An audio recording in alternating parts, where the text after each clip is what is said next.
Good morning. My name is Michael R. Roser, and I am Chief Coaching Facilitator and co-founder of my company, Strategic Life Coaching, LLC. Please join us for this video and others at my website, abundantlifeslc.com. I wanted to talk this morning because it appears from, and please keep the cards and letters coming. I love talking about this and I love helping people on their journey, but it seems perhaps I may have gone a little too fast in my video yesterday because of the calls I've been getting about how do I know if I've made this change and so forth. And so stepping back for a second, there are at least 7 behavioral change models that are out there, and the one that I am specifically using and the one that seemed to make the most sense to me was called the trans-theoretical model theory. And there's 5 components to it. One is pre-contemplation, then contemplation, preparation, action, and maintenance.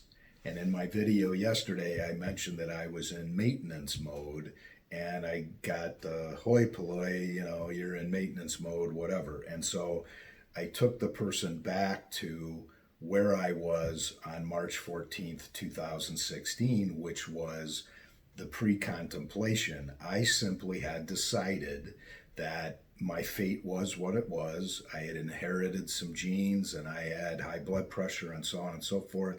You gotta die of something. And so I just lived my life basically accepting whatever that fate was going to be. Suddenly, and I do mean suddenly, I moved into the contemplative phase, which was I could see that other people, specifically with regard to my addiction to alcohol, that other people were changing and they were getting better and they were doing things that they hadn't been doing in a long time, and I wanted that. And so I started to think about maybe, and I tried a couple things and they seemed to work, and oh, okay. Then I moved into the preparation phase, which I described yesterday, which I had to have help, guys. And this is not easy to change, 54 years of behavior, 52 years of behavior. It takes time to change that. So I went to see a nutritionist, a personal trainer, a psychologist and psychiatrist, because I had to have medications to stay in emotional balance, and finally a spiritual director. And all of those people and meeting with all of those people helped me plan in each one of those areas so that I could then move to the next stage, which was action.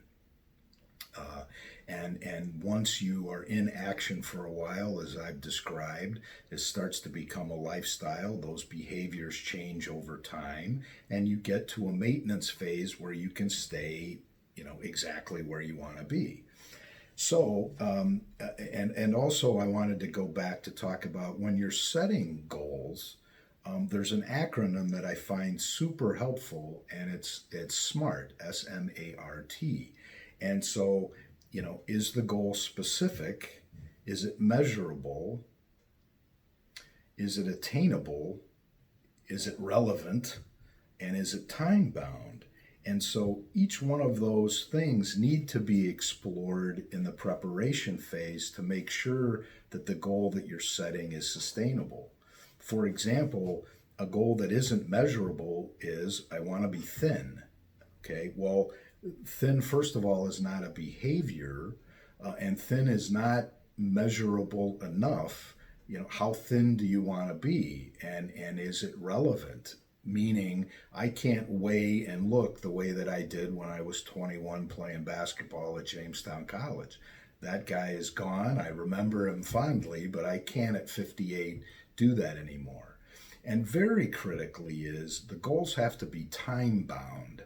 And the reason the time bound is important is because it keeps us and holds us accountable and responsible to the plan to get to the destination of where we want to go. If I want to be thin, I'll get to be thin by doing actions on a daily basis broken down into something that's measurable and manageable, therefore attainable down the road. So again, I hope that's helpful, kind of just to take a step back and look at it's not easy, guys, and I can speak to that. Believe me, it took a lot of effort and it took a lot of introspection to get to a point where I can now maintain and stay where I'm at. And it's a great place to be, but it does take some action and it takes some effort, but you can do it. There's no doubt about it. And the one thing I would say is never stop believing that you can change. Don't quit quitting. And I'll talk about the maintenance side of this because that can be dangerous.